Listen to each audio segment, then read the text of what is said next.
Students, this is CA Karishma Bansal from my future academy. यहाँ पे अब अपन लोग इंश्योरेंस वाला टॉपिक चालू कर रहे हैं। ऐसा बोल रहे हैं लाइफ में इतनी ज़्यादा अनसर्टेनिटी है आपकी इस लाइफ को लेके, आप जिस बिजनेस में हैं उसको लेके। आपने अगर कोई गुड्स एक जगह से दूसरी जगह भिजवाया, वो डैमेज हो सकता है। तो ये सारी रिस्क की वजह से हो सकता है एक बंदे के पास जितना पैसा है वो पूरा ख़त्म हो जाए और उसका मोटिवेशन ही ख़त्म हो जाए ज़िंदगी में जीने का या भाई आगे कोई काम करने का। इस रिस्क को कम करने के लिए जो भाई एक ऑर्गेनाइजेशन है उसका नाम है इंश्योरेंस कंपनी। इंश्योरेंस कंपनी क्या बोलती है? इंश्योरेंस कंपनी इस बंदे को बोलती है, सुन तूने बिजनेस चालू किया है, तूने 1 करोड़ का इन्वेस्टमेंट किया है, तू एक काम कर, तू मेरे पास आ, तू मेरे पास 1 करोड़ का इंश्योरेंस करवा। बोलेगा आपको भी 1 करोड़ दूँ, मेरे को भी। नहीं बच्चा, 1 करोड़ का इंश्योरेंस करवाने का मतलब ये नहीं होता है कि 1 करोड़ रुपए उसको देना है, उसको अपन को प्रीमियम पे करना पड़ता है।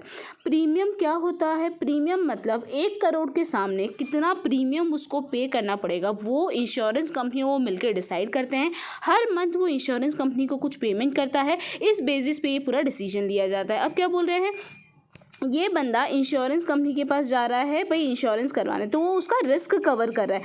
होता क्या है, इंश्योरेंस कंपनी के पास ऐसे बहुत सारे लोग आते हैं, 1 2 3। तो इंश्योरेंस कंपनी हर किसी से प्रीमियम लेती है और जिसको लॉस होता है उसको वो पैसा दे देती है, उसका रिस्क कवर कर देती है। ज़रूरी तो नहीं है ना हर किसी ने जिसने इंश्योरेंस लिया है हर किसी की प्रॉपर्टी को डैमेज हो गई। तो यही बोला जाता है। इंश्योरेंस कंपनी कैसे कमाती है भाई, 10 में से वो 5 लोगों को इंश्योरेंस देती है। 10 में से 5 लोगों की प्रॉपर्टी ख़राब हो रही है, पर 5 लोगों की तो नहीं हो रही, तो वो तो प्रीमियम उसी के पास रहेगा। तो समझ आ रहा है इंश्योरेंस कंपनी किस तरह से काम करती है। यहाँ पे इंश्योरेंस कंपनी और ये 2 लोग हैं, इसको अपन बोलेंगे इंश्योर्ड। जिसको इंश्योरेंस करवाना है, जिसको रिस्क कवर करवाना है वो इंश्योर्ड, जो रिस्क कवर करवा रहा है वो है इंश्योरर। क्या है वो? इंश्योरर। ये है इंश्योरर और ये है इंश्योर्ड, ठीक है। इन दोनों के बीच में जो कॉन्ट्रैक्ट साइन होता है उसको हम पॉलिसी बोलते हैं। क्या बोलते हैं? पॉलिसी। अब आते हैं फंडामेंटल प्रिंसिपल ऑफ इंश्योरेंस पे कि इंश्योरेंस के क्या क्या बेसिक प्रिंसिपल्स है। सबसे पहले ये क्या बोल रहे हैं कि the basic principle of insurance is that the individual और the business concern chooses to spend a definitely known sum in place of possible huge amount in indefinite future loss. Thus, insurance is a substitution of small periodic payment for a risk of large possible loss. The loss of risk still remain, but the loss is spread over a number of policy holders exposed to the same risk. ऐसा बोल रहे हैं कि होता क्या है, यहाँ का बेसिक प्रिंसिपल ये है कि एक इंडिविजुअल ने ये अपने दिमाग में बिठा लिया है कि उसको हर मंथ कुछ ना कुछ पेमेंट करना है, एक प्रीमियम पे करना है इंश्योरेंस कंपनी को, ताकि इन फ्यूचर अगर उसको कुछ लॉस होता है तो वो कवर हो जाए। पूरा का पूरा नहीं कवर होता है पर थोड़ा बहुत कवर हो जाता है। और क्या बोल रहे हैं, अब इंश्योरेंस कंपनी इतना बड़ा अमाउंट कैसे लाती है? इंश्योरेंस कंपनी क्या करती है, वो सारे लोगों से पैसा इकट्ठा करती है और फिर वो जिसको भी लॉस होता है उसको पैसा देती है। तो होता क्या है, यहाँ पे रिस्क लोगों में डिस्ट्रीब्यूट हो जाता है। प्रीमियम पेड जो होता है उसको पुल आउट किया जाता है, साथ में लेके आ जाता है, और जिसको लॉस होता है उसको वो प्रीमियम दे दिया जाता है।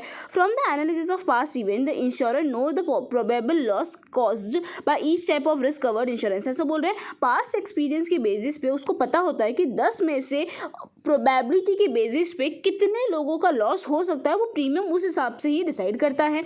Insurance therefore form a risk management primarily used to safeguard against the risk of potential financial loss. Ideally, insurance is defined as equitable transfer of risk to a potential loss from one entity. ऐसा बोल रहे हैं कि insurance मतलब एक risk को एक entity से दूसरी एंटिटी को ट्रांसफ़र कर दिया जाता है। पोटेंशियल लॉस मतलब जो हो सकता है, हुआ नहीं है, ऐसा इंश्योरेंस में एक जन का लॉस दूसरे जन को ट्रांसफ़र कर दिया जाता है, ठीक है। इंश्योरेंस एक सोशल डिवाइस है जिसके द्वारा एक group of individual transfer risk to another party in order to combine loss experience which provide for payment of loss from funds contributed by all the members. ऐसा बोल रहे हैं कि यहाँ पे क्या होता है भाई, यहाँ पे एक बंदा अपना रिस्क दूसरे बंदे को ट्रांसफ़र कर रहा है, वो बंदा वो रिस्क कैसे कवर करेगा, उस बंदे ने बहुत सारे लोगों से जो प्रीमियम कलेक्ट किया है वो सारे प्रीमियम को पूल करेगा और इसको बंदे को लॉस होगा तो वो इसको पैसा दे देगा। अब आता है फंक्शंस ऑफ इंश्योरेंस। इंश्योरेंस का क्या क्या फंक्शंस है, उसके बाद प्रिंसिपल ऑफ इंश्योरेंस पे आएंगे। फंक्शन ऑफ इंश्योरेंस में क्या बोला है, प्रोवाइडिंग सर्टेनिटी। सबसे पहला फंक्शन एक इंश्योरेंस कंपनी का है सर्टेनिटी प्रोवाइड करना कि भाई आप लोग अगर लॉस होगा तो हम आपको पेमेंट करेंगे। देखो, insurance company provide certainty of payment for the risk of the loss.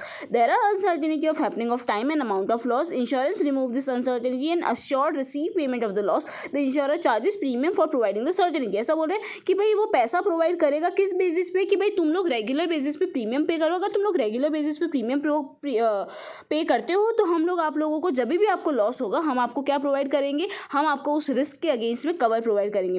Protection, the second main function of insurance is to provide protection from the probable chances of loss. उसके बाद बोल रहे सेकंड मेन फंक्शन क्या है, protection provide करना अगर आगे जाके कोई दिक्कत होती है।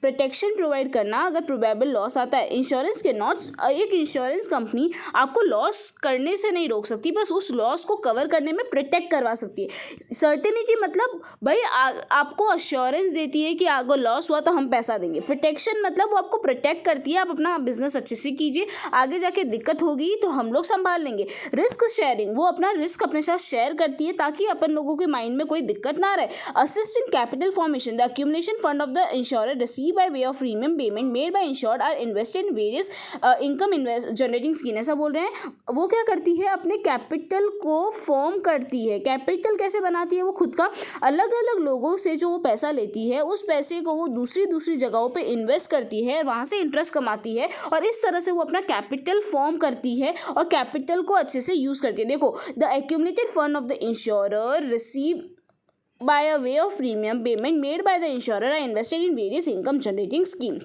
ठीक है, अब आते हैं प्रिंसिपल ऑफ इंश्योरेंस पे। प्रिंसिपल ऑफ इंश्योरेंस में तुम लोगों को यहाँ पे 7 प्रिंसिपल्स दिए गए। अब ये 7 प्रिंसिपल्स में तुम लोगों को फटाफट एकदम एक एक वर्ड पढ़ने की ज़रूरत नहीं है, मैं तुम लोगों को ऐसे ही समझा दूंगी। Utmost good faith. Utmost good faith मतलब दोनों बंदों को एक दूसरे पे ट्रस्ट होना चाहिए।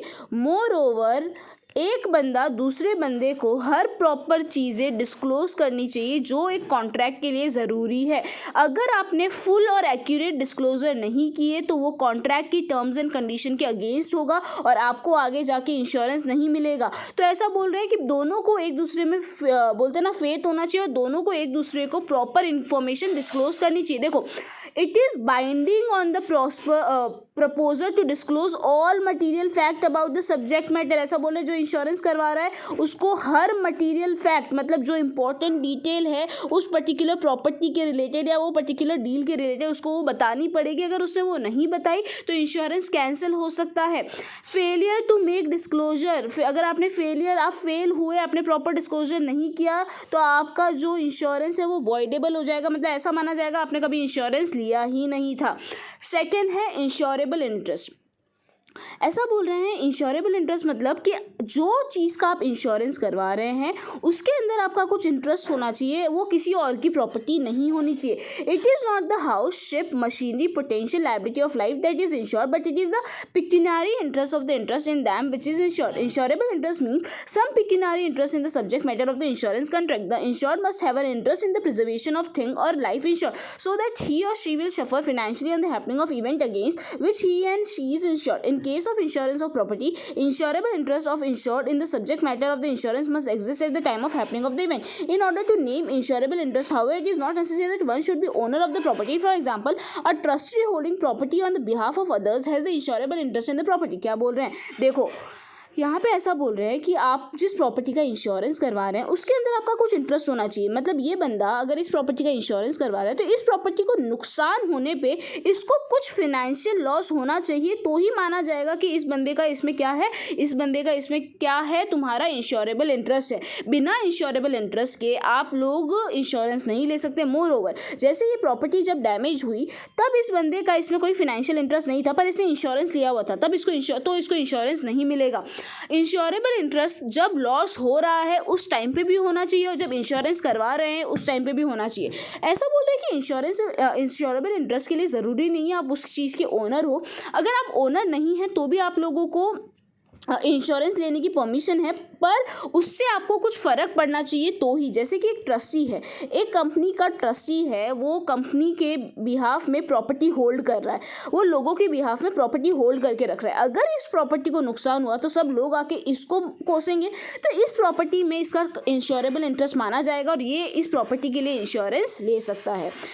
आते हैं इंडेमिनिटी के ऊपर। आज अपन लोग 3 करेंगे, फिर अपन लोग बात के बाद में करेंगे। Indemnity, all insurance contract of fire और marine insurance are contract of indemnity. According to it the insurer undertake to put the insured in event of loss in the same position that he. ऐसा बोल रहे हैं। Indemnity का मतलब क्या होता है कि भाई इन इवेंट ऑफ लॉस इंश्योरर आपको वापस उस पोजीशन पे लेके आ जाएगा जिस पोजीशन पे आप लॉस से पहले थे, पर वो उससे बेटर पोजीशन पे नहीं लाएगा। इंडेमिनिटी का मतलब होता है आपको जितना लॉस हुआ आपको उतना ही मिलेगा, आपको उससे ज़्यादा नहीं मिलेगा, ना ही आप उससे ज़्यादा क्लेम कर सकते हैं। समझ आ रहा है यहाँ पे क्या मतलब है? हाँ, principle of indemnity life insurance पे एप्लीकेबल नहीं है। लाइफ इंश्योरेंस में ऐसा नहीं होता कि आपका, क्योंकि लाइफ की कोई वैल्यू नहीं है तो आपका कितना नुकसान हुआ उस टर्म्स में आप बता नहीं सकते, तो इंडेमिनिटी लाइफ इंश्योरेंस में एप्लीकेबल नहीं है। इंडेमिनिटी प्रॉपर्टी और फायर ये सब में एप्लीकेबल है। इसका मतलब क्या होता है कि आपको जितना लॉस हुआ आपको उतना ही क्या मिलेगा, आपको उतना ही कवर मिलेगा, आपको उससे बेटर कवर नहीं मिलेगा। ठीक है स्टूडेंट्स, यहाँ पे अपना 3 प्रिंसिपल्स खत्म हुए। इसके बाद के प्रिंसिपल्स अपन कल करेंगे।